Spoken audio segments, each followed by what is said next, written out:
অনুষ্ঠানে উপস্থিত সম্মানিত প্রধান অতিথি, প্রধান শিক্ষক এবং আমার পরম শ্রদ্ধাভাজন শিক্ষক শিক্ষিকা, কর্মচারীবৃন্দ, আমার সামনে প্রবিষ্ট অভিভাবকবৃন্দ, আমার পরম শ্রেণীর ছোট ভাই ও বোনেরা, সকলের প্রতি রইল আমার শ্রেণী মোতাবেক নমস্কার, আদাব ও শুভেচ্ছা।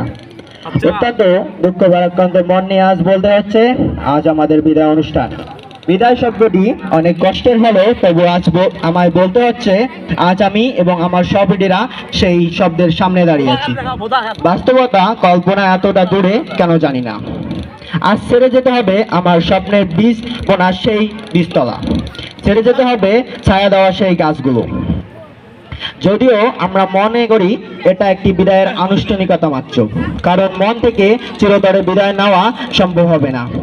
দীর্ঘদিন ধরে আমরা এই প্রতিষ্ঠানে পড়েছি এবং প্রতিষ্ঠানের প্রতিটি শিক্ষক ও শিক্ষিকাবৃন্দ আমাদেরকে বিভিন্ন বিষয়ে অত্যন্ত দক্ষতার সাথে পড়িয়েছেন এবং বিভিন্ন বিষয়ে সাহায্য করেছেন, তা আমরা কখনোই ভুলব না।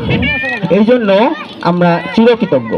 কিন্তু ইচ্ছা না থাকা সত্ত্বেও আমাদেরকে আজ অচ্চ প্রতিষ্ঠান থেকে বিদায় নিতে হচ্ছে।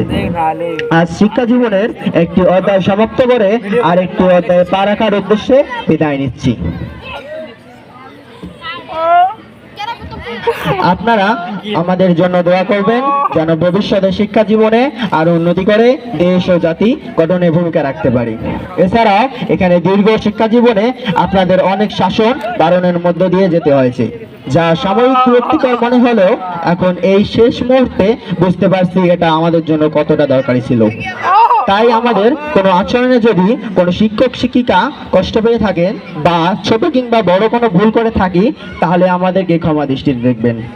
আমি সমস্ত ছাত্রছাত্রীদের পক্ষ থেকে বিনীতভাবে ক্ষমা চাচ্ছি এবং সেই সাথে ছোট ভাইদের বলবো, তোমরা কখনো শিক্ষক শিক্ষিকার সাথে খারাপ আচরণ করবে না। পরিশেষে আমি এই প্রতিষ্ঠান এবং প্রতিষ্ঠানের সকল শিক্ষার্থীদের উজ্জ্বল ভবিষ্যৎ ও দীর্ঘায়ু কামনা করে আমি আমার বক্তব্য এখানে শেষ করছি। ধন্যবাদ সবাইকে।